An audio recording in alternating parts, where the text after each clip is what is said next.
we have the potential to do things that are just being limited right now. If we put our mind to it, we wouldn't need any external help, If anything, it might even hinder the process. We need to do this ourselves. That's the main point. Exactly. And going back to the idea that you talked about with, I guess, in regards to tragedy or why bad things happens, as it were, but I see it as a kind of a powerful force in the way of actually getting man off his butt, so to speak. I think Michael Tessarion said something that the Greek knew that tragedy is a vital part of human development. Otherwise, basically, man would sit on his ass all day and do nothing. Of course, and Michael Tessarion is really brilliant. All the things he talks about as cities being built as ritual centers, and how there's zodiacs inscribed in certain cities, all in a magical pretext or context. And that's where synchromysticism kind of blurs the lines into his research, because cities like Phoenix, and cities like Washington D.C. that have all of this kind of Egyptian symbolism and zodiac symbolism, and even Manhattan Island, as it represents sort of the mound of the Masonic tracing board, and the three pillars in the temple of the pyramids of Giza. These sites are actually more vulnerable to sort of these mass-scale rituals. And I consider 9/11 to be, the most massive magical ritual ever undertaken and successfully, for what its purposes were, to successfully have rendered it. And so, if tomorrow there was a nuclear attack on Phoenix or there's a nuclear attack on Washington, D.C., it wouldn't be so odd to me, because these places are designed to absorb energy and to absorb sort of a negative or sort of be the bullseye for activity like those things. And it just boils down to the symbolism behind the event, like the phoenix rising from the ashes. These people that are orchestrating these events, hold very dear to these things, and they draw upon their power. And again, it's a very mysterious sensation that you get from a very dark, again, being attached by parasites. But I started originally being, rather paranoid about the sort of Illuminati and the eye at the top of the capstone, and I started being a little concerned and anxious about it when I first started getting into this. But I realized, I didn't realize, I view the eye now, or the eye of illumination, as my eye, and I don't really view them as a threat, because, as I said before, they're sort of the black and white checkerboard. They're sort of the antithesis or the challenge that we're pitting ourselves against. So sure. I feel as illuminated as they are, and I don't view those things as negative anymore. Yeah, that's a good point. I think it's, for me at least, it's more about observing the development of all of this than to sit around and, be frightened by it or anything like that. That doesn't mean that, people are killed, people are taken out. There are wars going on, and people die in millions. It's a horrendous. But again, I think that once you get over there, that initial emotional response, you have to take it to a kind of philosophical level and see it in a spiritual way. Otherwise, you would go nuts, I think, in the end. Oh, of course. And this is more about, the collective consciousness than being opposed by any kind of threat like that. Although it does seem to tangibly exist, it's sort of like you have to overcome it by putting it out of your mind and sort of realizing that you are your own Stargate within yourself, and you don't need any kind of, outside advice or help to get you to that point of evolution. And as we sort of proceed to this level of ascension that the Mayans predicted, and other civilizations have predicted, you're going to see more people sort of awakening. And anything that unplugs people, people ask me if I think 9/11 was a positive event. I definitely don't, but I do appreciate how people are reacting to it. And shows like Red Eyes and all everything that we're doing in the synchro circles in my videos, if they aid to even unplug a handful of people, I think that's the most noble thing we could do with this sort of cause at this point in time. As things progress, maybe there'll be more opportunities to sort of infiltrate people's hierarchy of belief systems and not sort of impose on them and break down all of their boundaries before they're ready, if you get what I'm saying there. Oh, yeah, exactly. Well, again, it goes back to the idea of what they actually talk about in the Matrix, that I think they mentioned that after a certain age it becomes, potentially dangerous to unplug them from the Matrix, basically. Yes, exactly. See, this is what I'm saying. I don't hate it, but that movie seriously has so much metaphor enlaced in it that has to do with our current awakening right now that it's almost scary that movie exists. And I wonder if other civilizations in the previous time loop, that were going through this kind of trial and tribulation had similar things that were awakening people. Obviously, maybe they didn't achieve their success rate that they're having now, but I mean, was there a truth movement or any kind of sort of enlightenment after the Tower of Babel was destroyed? I seriously doubt it. So I think that we have like higher odds this time around. That's interesting. I want to talk a little bit more about the Lucifer project that you mentioned. I remember reading a few years ago that there actually was a different sonde that was crashed into Jupiter at that point. That actually I think that's called the Galileo that's satellite. Right. Yes, that happened. That's right. NASA tried to say that it was due to a meteorite impact at the equator of Jupiter, but as anyone that studies astronomy knows, that is an incredibly rare event. The Shoemaker-Levy comets didn't even, strike in those zones because the central gravity is so repellent there.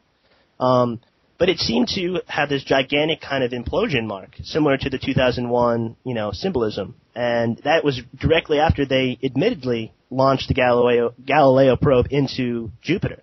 So I don't know if they were intentionally trying to create sort of a second sun in that particular event. Maybe it was a precursor to it.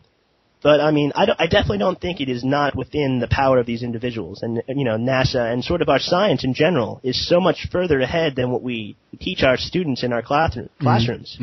If it wasn't a plutonium reaction to sort of fuel a second sun, I'm sure they have other back-engineered technologies that would allow them to do something similar to this. Will they actually go through with it, or is it actually more symbolic is another question. But it's, again, the interesting part is that we're even discussing it right now, and that so many people are discussing it. That's just, that's what really is curious about this whole situation.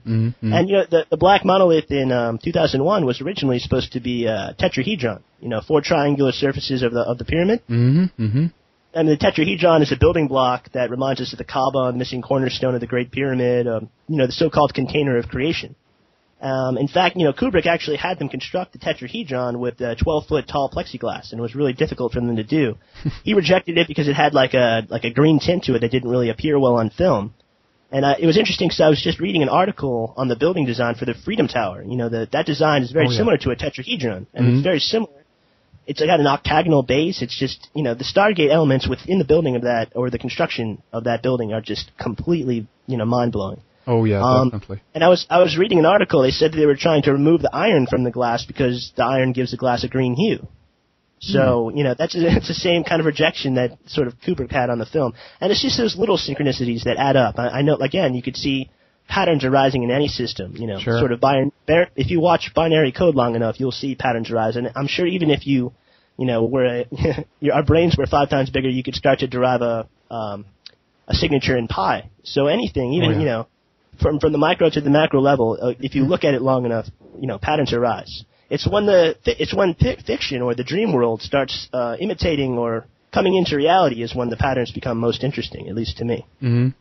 Yeah, that's right. And I agree with you in that, philosophy, or what seems to be more a developing science at this point. But what I'm talking about here is, of course, the holographic universe, that if everything, contains a part of the whole or the bigger, no matter what humans touch or what we do with our art or films or whatever, there's going to be some kind of reflection or mirroring going on, meaning that you can always actually look at a smaller scale model basically to get an idea of how it looks, either above us or below that point. Exactly. I mean, Carl Sagan was famous for quoting things very similar to that, and of course Richard Hoagland's hyperdimensional theory, that has been another true inspiration to me. It's like the William Blake quote: "To see a world in a grain of sand and a heaven in a wild flower, hold infinity in the palm of your hand and eternity in an hour." It's like it's hyperspace interacting with real time. It has nothing to do. The hexagon in Saturn has nothing to do with the moons that orbit it or the magnetic repulsion from the sun. It has to do with hyperspace interacting with real time. It has to do with the matrix interacting with the hologram that we live in, this reality that we observe. And it's all around us. You go to a major city and you're just kind of bombarded by cubes and rectangles and triangles and pyramids and spheres. It's so evident that we live in 3 dimensions, that they're bearing down on us. It's sort of like a prison we need to escape from. And it's this three-dimensional realm is derived by hyperspace. It's pouring in from the fourth dimension. So whatever the fourth dimension is sort of the source or the center or the womb, if you will, the original Eve of the universe. And that's what gives it its holographic presentation. And that's why when films like The Matrix come out and sort of just, tell millions of people right in their face that they're living in a hologram, it's almost too much to bear sometimes, that people don't just completely change their way of life right there, That's right. But it takes a lot to, as you say, process that and understand that, and many people are actually not, potentially ready. I believe that everyone can, wake up as long as they have that driving force inside themselves somewhere, and eventually that voice will, become louder and louder, and they will, stumble upon the right information at the right time. Again, synchronicity. I bet so many people. Yep, go ahead. No, not to cut you off, but just anything that seems out of place to me or resembles a déjà vu, I consider direct correspondence from the universe.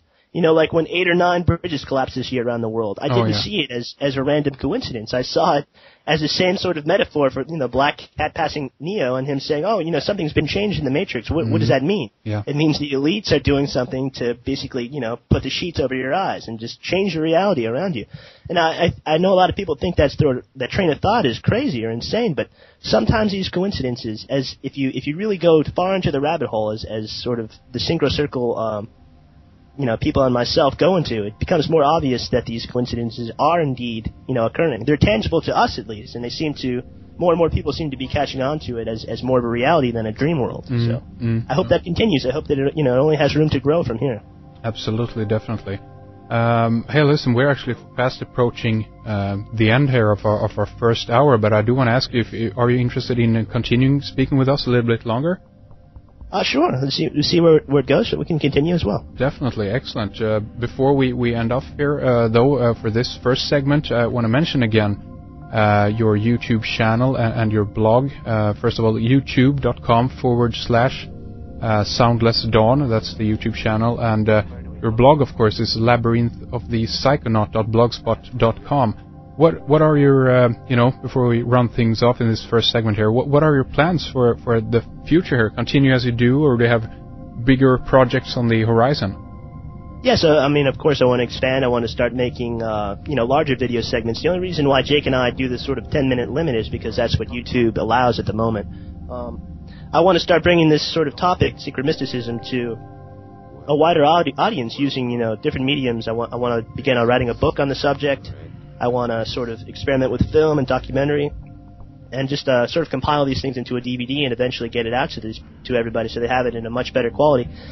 There's sort of things you could see in my videos on the higher quality AVI format that are just not evident in the YouTube videos. So I want to make that available to people that are interested. So just double check my blog, and I'll definitely have updates and post everything as far as news concerning this. These topics in there. And we also have been trying to have sort of a documentary put together, or do something with sort of a conference. Jake and I were contacted by this mysterious character on YouTube who wants to put together a conference where all of us in the Synchro Circles kind of get together and elaborate on our motives behind it, sort of like, these interviews, except in person. So interesting. We finally get to meet everybody involved. Yeah. So that's in the plans. Interesting. Yeah, I hope that that turns out to be so. You were located in the U.S., right? Yeah, I'm in Florida right now. Probably, I'm in South Florida right now. Probably a rather dangerous place, considering there's only 2 escape routes in this little peninsula.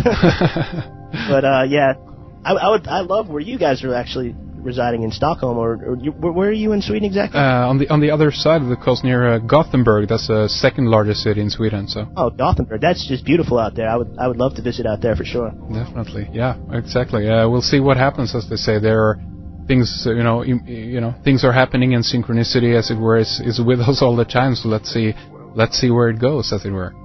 Most agreed, Heinrich. It's only going further and further into the future. Absolutely. Okay, Steve, we'll take a short little break here, but we'll continue talking a little bit more in the subscriber section. But again, thank you so much for coming on. It's been a pleasure. Thank you very much. We are going to continue our excellent conversation with Steve Willner in the subscriber section on symbolism, mythology, films, music, and